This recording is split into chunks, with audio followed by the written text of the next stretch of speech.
Hello everyone, you're watching Scardia.com and I'm Dr. Hamad Haider. Today, our topic is wrist instability. As you know, wrist is a very important part of our body, and for a normal functions of hand such as grip, pinch, and even the force which can be transmitted to hold an object is very important, and wrist biomechanics play a very important role in it.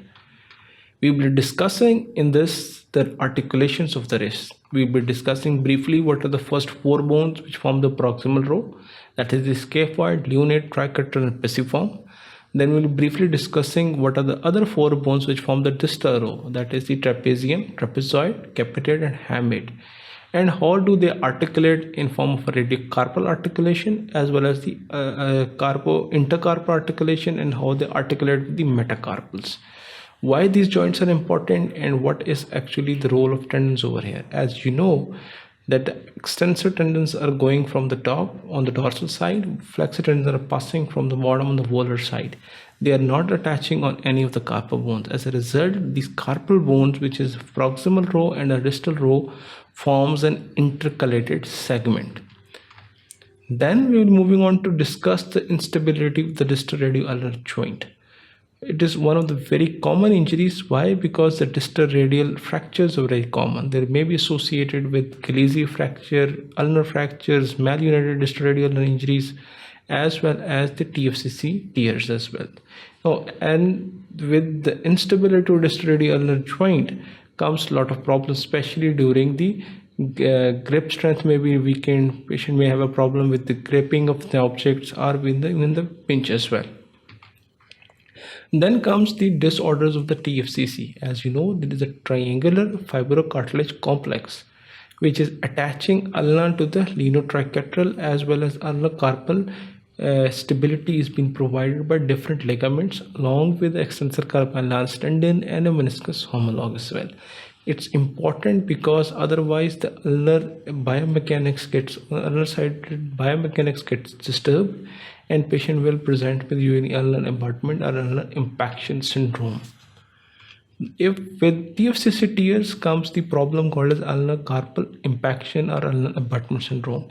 We will be briefly discussing what is the type 1A traumatic injuries of the TFCC, type 2 degenerative tears of the TFCC, and what are the signs, symptoms, and clinical features of the TFCC tears, especially associated with fall on the outstretched hand, and what it results in ulnocarpal impaction, and what is the treatment of ulnocarpal impaction if it starts to happen.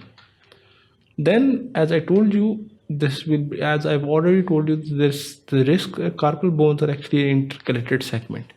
There is maybe associated with disruption of certain ligaments such as scapholunate ligament, which may produce a dorsal intercalated segmental instability or DC, or this may be associated with lunotriquetral ligament rupture, which may produce volar intercalated segmental instability as well.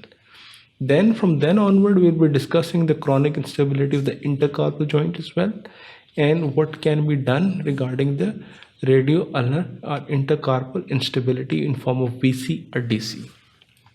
From there onward, we will be moving on to the two diseases which may affect the wrist joint, such as the rheumatoid arthritis. As you know, the rheumatoid arthritis can lead to periartical erosions and mutilating disease and deformed wrist and ulnar deviation, which may need a lot of surgical treatment along with the pharmacological treatment. From then onwards, we're moving on to the radiocarpal osteoarthritis. Usually, osteoarthritis is relatively rare as compared to rheumatoid, but it may present depending upon cause of the disease. This osteoarthritis may be associated with scapholunate advanced collapse, scaphoid non-unit advanced collapse. This may be associated with distal radioulnar arthritis or instability. There may be associated with the problems of the intercarpal arthritis such as STT arthritis, that is scaphoid trapezium trapezoid arthritis, or it may be associated with lunotriquetral arthritis. Depending upon what is actually the underlying problem of arthritis, specific treatment can be given to the patient.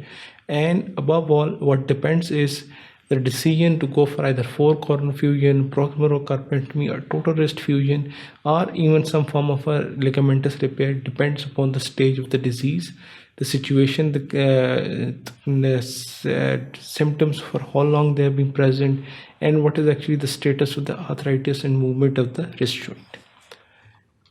For different and other videos associated with orthopedics, right from the shoulder, elbow, wrist, hip, knee, or ankle, you can log on to www.scardia.com and you can watch all the videos about the orthopedics. Thank you very much. Keep watching scardia.com.